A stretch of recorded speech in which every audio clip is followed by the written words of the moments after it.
Ania na ang mga dagkong balita karong adlaw.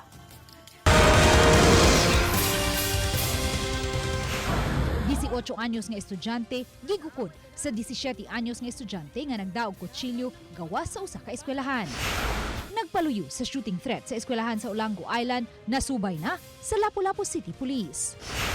Super bagyong Inday posibleng magpauwan sa dakong bahin sa Sugbo. Og 102 ka mga PDL sa Talisay City BJMP male ug female dormitory ni graduate sa ALS.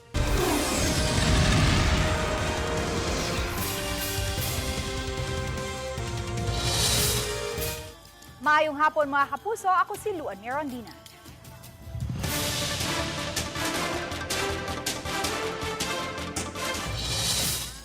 Girespondihan sa mga tanod ug sa mga pulis ang usa ka 17 anyos nga estudyante sa Alternative Learning System sa Carcar City Central School nga nakit-ang nagdaog Batangas gawas sa tunghaan. Ang live report ni Fem Marie Dumabok. Fem? Yes, Luan, maay nila nga nailog sa Barangay Tanod ang bitbit sa minor de edad nga usa ka mahait nga hinagiban ug wala ray na angol. Ang hitabo ang nakuhaan og video sa usa ka netizen diin makita kining lalaki nga nagbitbit og Batangas daplin sa daan sa gawas sa Carcar City Central School. Dali kining giduol sa usa sa mga tanod nga nagsilbing watchman sa eskwelahan ug gikuha gikan sa 17 anyos nga lalaki ang Batangas. Nasuta nga tinun-an kini sa Alternative Learning System sa maong tunghaan ug nakaaway niini ang duha ka classmate nga nag-edad og 18 ug 19 anyos. Akong nakita na to nga nagbitbit siya tong yang Batangas niya. Gigukod siya kay sige na singgit nga iluga yung Batangas, igukod niya tong duha ka bata pero ang akong hibaw-an before dato siya naikuha sa Batangas, gikulata daw to daanan ng duha ka bata nga iyang gigukod. So bawas na lang daw to siya habot naon. Depinsa na daw siyang kagalingon. Nanyagit naman to sila Adam, niya mo to kung responde. Gi ko akong tanod ko. Ay, mo siya gingnan. Nga tanod ko. Kadugi kay gigi ko anang gibian. Ang gutsilyo. Di mo gigunita Ang katong isa is bago pa gito siyang nagpa-enroll. Ang katong 18 years old o niya nana daw to sila kanang kuanadaan previous nila nga graduates nila. Pero wala gito sa mo ato nagklase ra jud mi. O niya natinga naman ko pagpa-snacks kay didto na nahitabo sa gawas. Daling nakaresponde ang Carcar City Police nga mo'y rescue sa minor de edad. Sa pakisusi sa Carcar City Police ug sayse usab sa inahan sa biktima nga daan nang managkaila ang 17 anyos ug ang duha ka kontra niini ug aduna na sila'y bangi. Matud pa giunahan og patid ang 17 anyos atol sa ilang snack break. Nigawas siya sa gawas ma'am kay mo snacks ma'am baya gikalitan lang siya kanang patid sa duha ka yang mga kauban. Classmate niya sa ALS. Ang akong anak ma'am gatrabaho man na dito sa Manukan. Nagtuo siya ma'am nga kawatan ng maong laki nya iyahang gisita. Kay ngano ni sud mo basin mangawat ma'am ba kay kanaang uso na biya kawat sa una. Promptly responded sa ato ang aktibong tanod si Sir Edward and then together with our responding police personnel sa school. And then it involves the 18, 19, and the 17 years old. So accordingly, based on the conduct of investigations, may history sila na sila prior alteration. And then timing pagkabalik nakita sila sa eskwelahan. So nibalik ang mga memories. So, Ipaubos sa intervention sa Carcar City Social Welfare and Development ang 17 anyos ug padayong giimbestigahan ang duha ka hamtong nga kontra sa minor de edad. Samtang nipay sa bug investigasyon ang Carcar City Division. Gipasubay karong adlaw sa bag-o lang yung nilingkod nga superintendent sa Carcar City Division, Dr. Leah Noveras, ang gipatumang seguridad sa Central School ug sa tanang pampublikong eskwelahan sa Carcar City. We need to make a plan, a ways forward, just to try at our level best how we can really protect the learners in our schools. It may not be perfect because we know that not all schools are fully fenced. Simulation perhaps of what to expect when these things happen inside the school and how to respond accordingly. Samtang si Barangay Kapitan Mario Cabigas sa Barangay Poblacion 3, diin nahimutang ang Central School.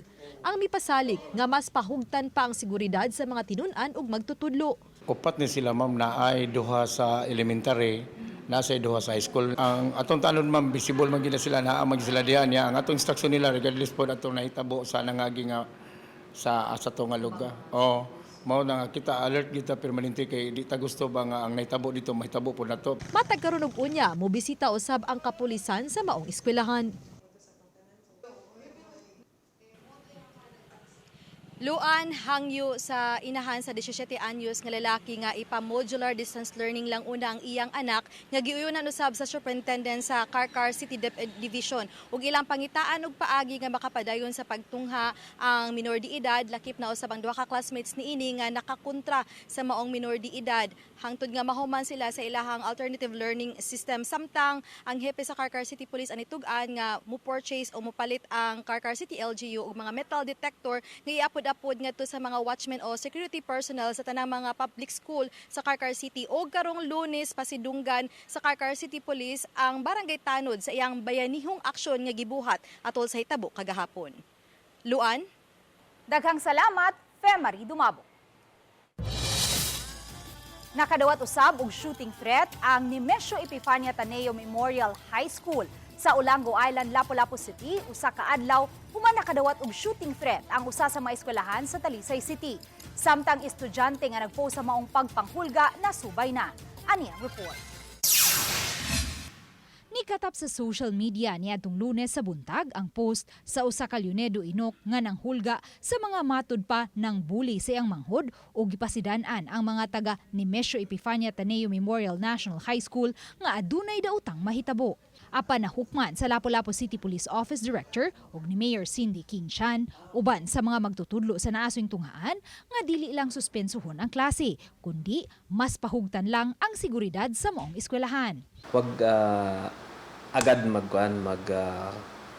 suspend ng klase kasi baka magiging precedence na kung may mga ganyan mga post, baka may mga kabataan na ayaw pumasok, then gagawa sila ng post ng ganon. So, ang ginawa lang po natin is padagdag po tayo ng security. Nahuman ang klase sa tibok adlawng Lunes nga way daotang nahitabo sa naatsoy eskwelahan ug padayon usab ang gihimong pagsubay sa kapulisan sa identity sa nagpost sa shooting threat. Pagka Martes, nakonpermar na sa mga sakop sa Police Station 1 ang nagpaluyo sa naasoing FB account nga nagpost og mga pagpanghulga. Mato ni Police Captain Vicente Chavez, hepe sa Police Station 1, nga nasubay nila nga dummy account lang ang Leonedo Inok. Ang nagpaluyo ni ini, usa ka grade 12 student sa naasoing eskwelahan, kinsa usa sa mga nag-share sa maong post. Katong iyang account na naam sa sila ing account ba? Murang naka-comment siya ba nga post o grade para masuspend ang klase pareha sa Talisay ba? Ko'y na-focus dito atong investigation dito sa iya, ma'am. Kanya, ni angkon ng ginang bata, ma'am. Nga siya, ato sa napaopen dito yung cellphone ba? Dugang ni Police Captain Chavez, nasayran usab nila nga adunay nakaschedule nga exam ang mga estudyante ni adtong Lunes. Ang kwan sa ina, ma'am, kay di man agad kayo mo eskwela bata, murag mo absent man ba nya pagsun sa inahan gyud sa eskwela kanang ba.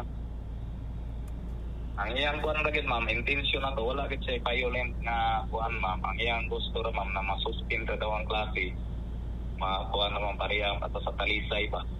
Ana-ana sa kustodiya sa mga personnel sa Women and Children Protection Desk sa Police Station 1 ang naasoing 17 anyos nga tinun-an ug nihatag na usab ang intervention ang Violence Against Women and Children Convauci Desk sa barangay ug ang City Social Welfare and Development Office. We will be gathering information good po no sa background sa bata from the parents and also from the teachers from DepEd no, and we are recommending the child to submit for psychological evaluation.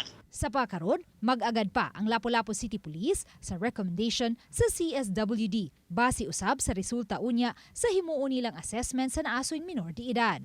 Principal sa naasoing tunghaan nagdumili pa usab og pagluwat og pamahayag kabahin sa insidente. We'll have case conference this afternoon with our assigned social worker, and after that we'll provide recommendations no as to series of interventions unsa may atong buhaton sa bata. As of now, kuan man gyud naghatag man gyud siya threat. So maunang napasa gyud siya sa custody sa atong WCPD. Uban ni Marlon Melgazo, Luan Merondina,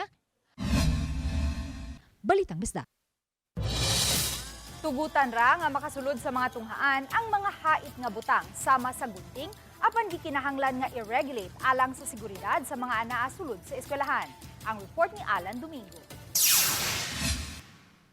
Sa Tejero Elementary School gitugyan sa matinunan ang mga gunting ngadto sa custodian nga mo'y muhipos nini. Ihatag lang ang gunting sa higayon nga gamito na sa mga estudyante.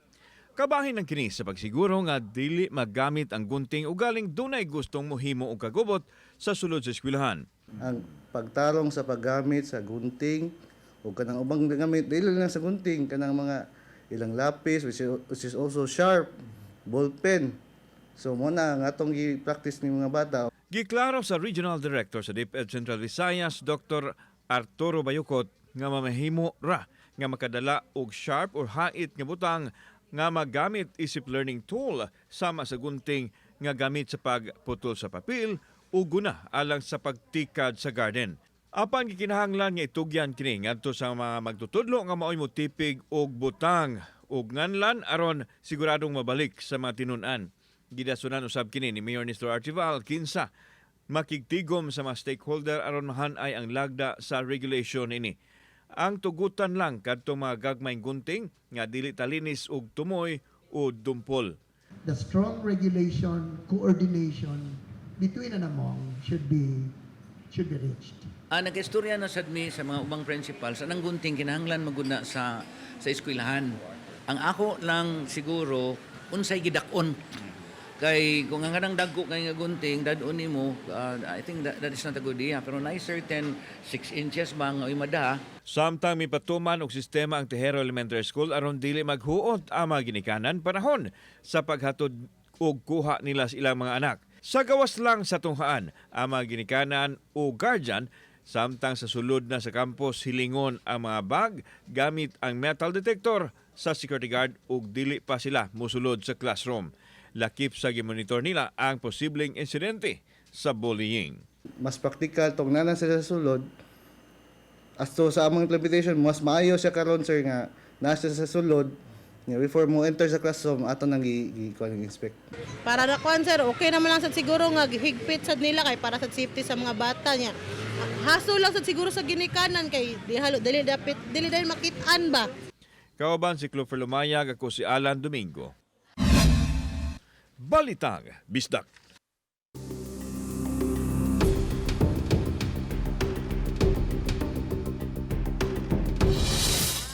Gipresentar sa prosecution sa Day 2 sa hearing ang mga video sa pagpanghulga matod pa ni Vice President Sara Duterte. Ani ang report.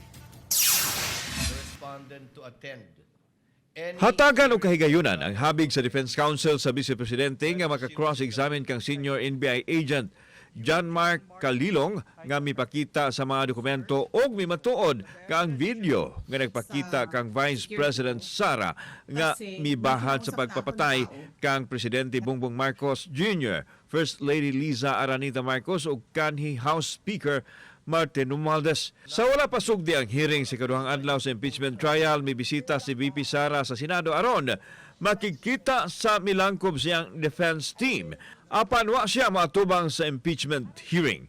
Sa iyang pangatubang sa mga tigbalita, wa na siya mutubag sa mga pangutana apan na mahayag nga in this bloodbath and bludgeoning, I will be blooded but unbound. Kung taliwa nining impeachment trial, higpit man o grabing proseso apan iyang gitataw nga dili siya mamahimong magpapilde.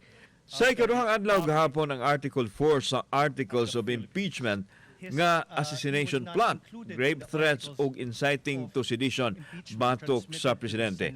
Miabot og pipila ka oras ang pag-authenticate sa mga ebidensya sama sa mga dokumento nga mumatuod nga ang video nga gipresentar sa prosekusyon matuod og ang Vice Presidente gyud ang miluwat sa pamahayag nga nagbahad sa presidente. tungod kini sa wag tuo nga mga objection sa defense team sa Vice Presidente.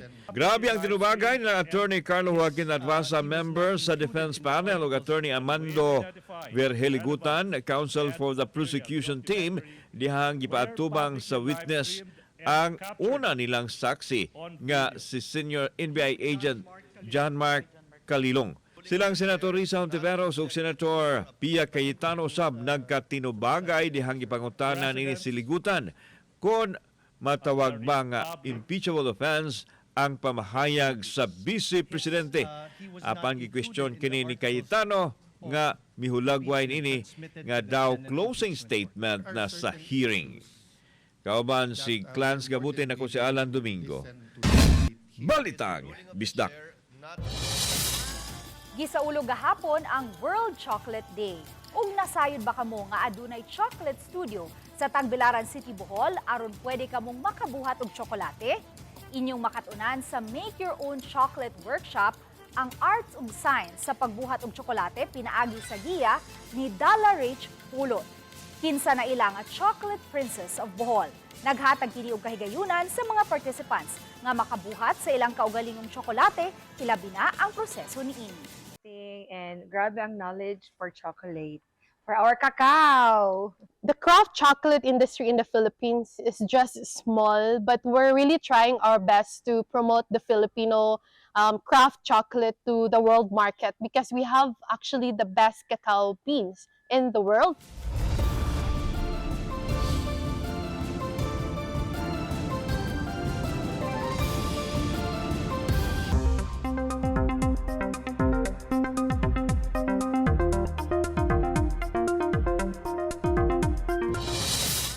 Nakasud na sa Philippine Area of Responsibility si Super Typhoon Inday. Giisa na usab sa pag-asa ang wind signal number 1 sa Batanes, Cagayan, lakip na ang Babuyan Islands, Apayao, Kalinga, Isabela, northern portion sa Catanduanes, northeastern portion sa Quirino, eastern portion sa Ifugao, Ilocos Norte, eastern portion sa Mountain Province, ug northern portion sa Abra. Sa latest bulletin sa pag-asa, katapusang nabantayan ang sentro sa Super Typhoon Inday sa gilayong 1,270 kilometers sa Silakang Bahin sa Northern Luzon. Matod sa pag-asa, nagpabiling ubos ang kahigayunan nga muigo ang bagyo sa yuta apan posibleng mupaduol kini sa Batanes karong Biyernes. Samtang karong Sabado, posibleng mugawas na usab kini sa PAR. Subay sa rainfall forecast sa Metro Weather, adunay kahigayunan nga masinati ang katag-katag nga pag-uwan-uwan sa Samar ug Leyte provinces, lakip na sa ubang lugar sa Central Visayas. Posible usab nga uwanon ang ubang lugar sa nasod. Isip pagpangandam sa epekto sa Super Typhoon Inday, gisuspenso na ang klase sa tibok lalawigan sa Negros Oriental ugma July 9. Ang Super Typhoon layo sa Negros Oriental apan posible kining magpauwan ug magpabaha kay higupo niini ang habagat. Subay niini na panglantawan nga posibleng moresulta kini sa pagsaka sa tubig sa mga kasapaan ug mga pagbaha. Kagahapon nakasinati og baha ang Mabinay ug Tanhay City nunod sa nasinating thunderstorms. Sa Himukdon, Mabinay, di na makalabang ang mga nagmotor sa spillway human mulapaw ang baha. Sa Santa Cruz Viejo sa Tanhay City, halos mulapaw na sa taytayan ang baha, gumikan sa Kakusog. Sa Executive Order No. 46, Series of 2026, gisuspenso ni Governor Manuel Sagarbarria ang klase sa tanang mga pribado o publikong tungaan sa tibok Negros Oriental. Tumong niini nga makapangandam ang tanan. Andam na usab ang mga rescue vehicles sa PDRRMO sa Negros Oriental sa mga emergency situations. Samtang nasinati na karon ang kusog nga pag-uwan sa lungsod sa Siquijor nga posibleng epekto sa Super Typhoon Inday. Tungod niini, nag-meeting ang Siquijor Provincial Disaster Risk Reduction and Management Council. Atol sa meeting, giawhag ni Bleza May Umiktin, ang Provincial DRRMO, ang mga tunghaan ug kabarangayan nga muhatag og rekomendasyon alang sa preventive evacuation kung gikinahanglan ingon man sa pagpatuman sa forced evacuation sa mga anaa sa delikado nga lugar. Nangandam na ang Cebu Provincial Disaster Risk Reduction and Management Office kun PDRRMO sa mamahimong epekto sa Super Typhoon Inday. Ania ang hiniusang report. Gipangandaman karon sa Cebu Provincial Disaster Risk Reduction and Management Office kung PDRRMO ang mamahimong epekto sa Super Typhoon Inday. Alas 11 ganang buntag ang mata ni Super Typhoon Inday, nahimutang 1,270 km east sa Northern Luzon. Layo raman sa sugmo ang Super Typhoon Inday, apan na panglantawan nga mohatod kini sa lapad nga pagwanuan sa nagkalain-laing dapit sa nasod. Subay nini nangandam karon ang PDRRMO nga posibleng mopauwan sa nagkalain-laing dapit sa sugmo nga mosangpot sa pagbaha o bagha landslide. Tungod nini, gialerto na sa PDRRMO ang tanang local disaster sa kalungsuran ug mga dakbayan ubos sa lalawigan sa sugbo. Padayon ilang monitoring sa kahimtang sa panahon ug mag-agad usab sila sa pag-asa sa posibilidad nga ipaubos ang lalawigan sa blue alert. Buot malikayan sa PDRRMO ang nasinati nga epekto sa bagyong Tino niadtong nakalabayng tuig. We provided na atong communication system that we can talk to them every 8 o'clock na roll call, every 4 o'clock roll call in normal situations, but in a event of PAR of a typhoon entering PAR, that situation reports can be very regular. Samtang sa Mandaue City, gipangandaman na sab sa LGU ang uwan nga dala ni Super Typhoon Inday. Wala man malakip ang sugbo sa mga gipaubos sa wind signal, apan posibleng apektado gihapon ang dakbayan tungod sa uwan nga dala sa Super Typhoon. Sagad sa mga dapit sa dakbayan nga flood-prone area, makasinati gyud ning maong problema tungod sa posibleng pagkusog sa habagat nga moresulta sab sa mga pag-uwan-uwan. Southwest monsoon habagat. So karon makita gid nato like for example gahapon when we expected that type of weather so maski init siya mukalit na siya guwan. Padayong nagpahimangno ang CDRRMO sa kabarangayan sa monitoring sa ilang mga dapit, labi na sa mga flood-prone areas. Pahimangnuan na naman nato sila, pahibawon sa sila mga barangay. Kaduha sa part sa atong for the past 2 months nag-updating ta sa atong formulation nato sa barangay DRM plan o contingency plan sa mga top 2 hazards. Ako si Alan Domingo. Ako si Nico Sereno. Balitang Bisdak. Mga kapuso, dakong premyo ang nagpaabot kaninyo sa Kapuso Big Time Panalo Season 5. Moabot sa 6 million pesos ang premyo ug sa unang higayon adunay duha ka mananaog nga makadawat og grand prize nga 2 million pesos tax-free. Gawa sa grand prize winners adunay napo ka mga makadaog og 50,000 pesos. 100 winners sa tag 5,000 pesos ug 280 winners sa tag 1,000 pesos. Mutapos ang pagpanawat og mga entries karong August 7, 2026. Bisitaha ang official Facebook page sa GMA ug ang microsite sa GMA Promos alang sa complete mechanics ug announcements.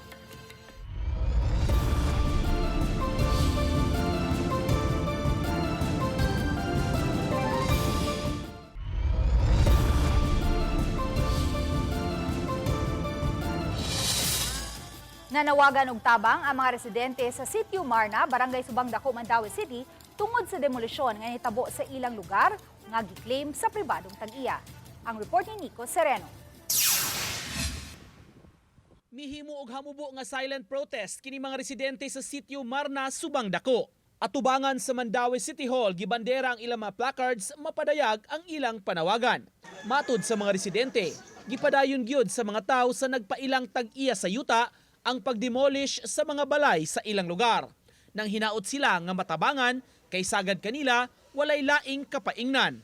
Padayon yun, kay hurot naman yun. Sunara yun sila sa kilid karon ba na ito, luoy kung dayon nga.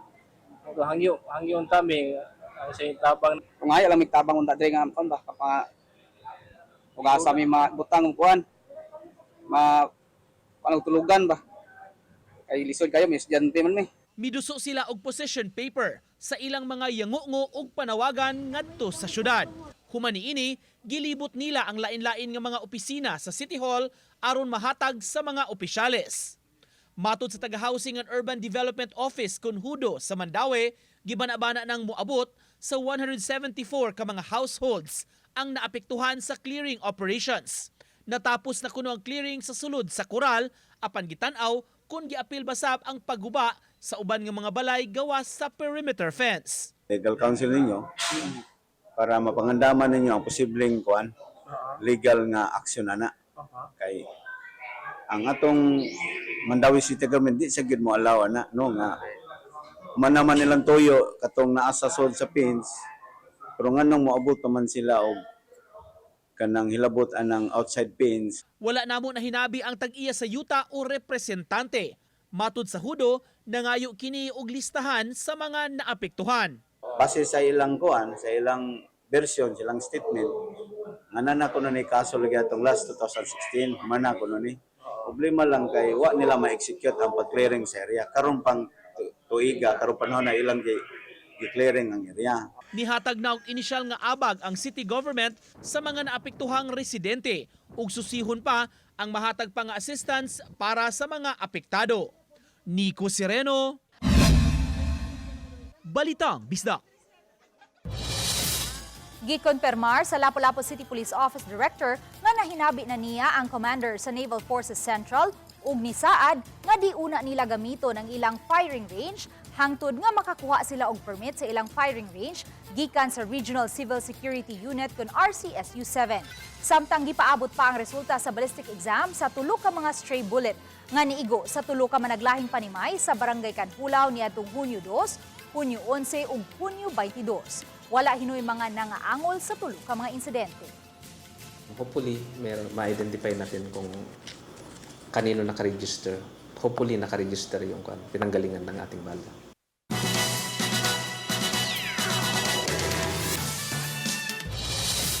Ni graduate sa Alternative Learning System ang 102 ka mga persons deprived of liberty sa Talisay City BJMP male ug female dormitory.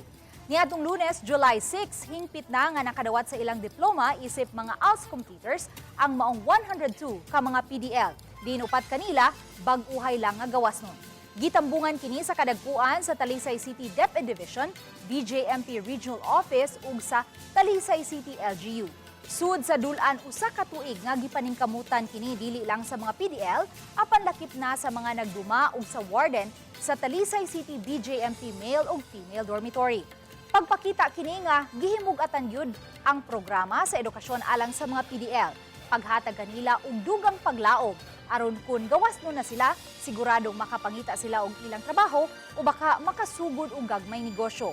Ug gilauman nga magamit sa pagbag-o sa ilang kinabuhi ug makalikay nga malambigit sa unsa mang mga ilegal nga butang.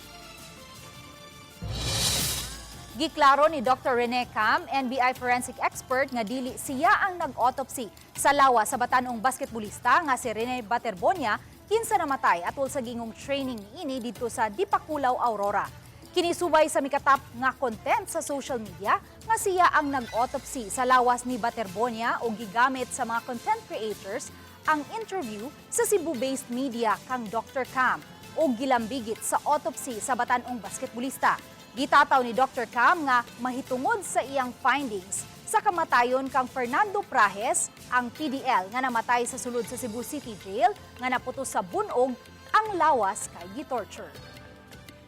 And I am very sad to inform the public that it was not me who autopsied Rene Baterbonia. It was the death of it was the autopsy report of the death of the PDL. Fernando Prajes in particular. Fernando Prajes, yeah. Nasukip nga gahin sa local school board karong tuiga ang 295 million pesos aron magamit sa pagpatukod sa mga temporary learning shelter sa lalawigan sa Sugbo. Si Femari Dumabok sa report. Gipaybaw ni Dr. Sininin Priscilo Polin, Schools Division Superintendent, Cebu Province, nga ang DepEd bipatukod usabog mga temporary learning shelter nga nagpadayon pa hangtod karon. There are also temporary learning shelters to be built by the provincial school board, no? As I have said, focus ni on those schools nga badly damaged by the earthquake and the typhoon. Gipasabot tinuon ni Polin nga sa 1.4 bilyones pesos nga gahin gikan sa Special Education Fund, wala malakip niini ang TLS alang sa mga component cities nga apektado sa bagyo ug linog. Apan iyang gipasabot nga sa tukurong mga smart classrooms sa lalawigan sa Sugbo, malakip na niini ang mga component cities. Samtang gipibaw ni Christopher Baricuatro, focal person for the Provincial School Board, nga sa 1.4 bilyones pesos, 295 billion pesos niini gigahin sa pagpatukod og mga temporary learning shelter. Sa kantidad, mapabarug unya ang 269 units nga mga TLS sa mga dapit nga apektado sa bagyo ug linog. Sa pagkakaron, padayon pa ang procurement niini. Gawa sa 295 million pesos, nangayo usab ang local school board og dugang 367 million pesos. Isip supplemental budget alang gihapon sa maong katuyuan. 269 units ng TLS. Pero with that, kuwang gihapon ang allocation? Kuwang gamay tungod sa wala na mo na ang cost sa construction if sa islands. Hinuon gipasabot ni Baricuatro nga migahin usab ang local school board og 700 million pesos aron pagpabarog sa mga smart classrooms sa tanang mga lungsod ug mga component city sa lalawigan. Included na ang all the chairs, tapos may solar lights na siya, merong rainwater catchment, and meron pong solar lamp sa gawas, and ang highlight is na ay interactive panel. So kung 4 classrooms, merong 4 interactive panels. Usa sa nakaduso na og resolusyon sa provincial board mao ang lungsod sa Oslob. Napili nilang eskwelahan nga pabarugan sa smart classroom ang Nueva Caceres Elementary School. Na-identify na namo ang eskwelahan nga nagkinahanglan og nailuna. So naghimo din ang local school board of resolution asking the Sangguniang Bayan to submit a resolution to Governor Pam. Oba ni Godfrey Relieno Rod Prado, Femari Dumabok. Balitang Bisdak.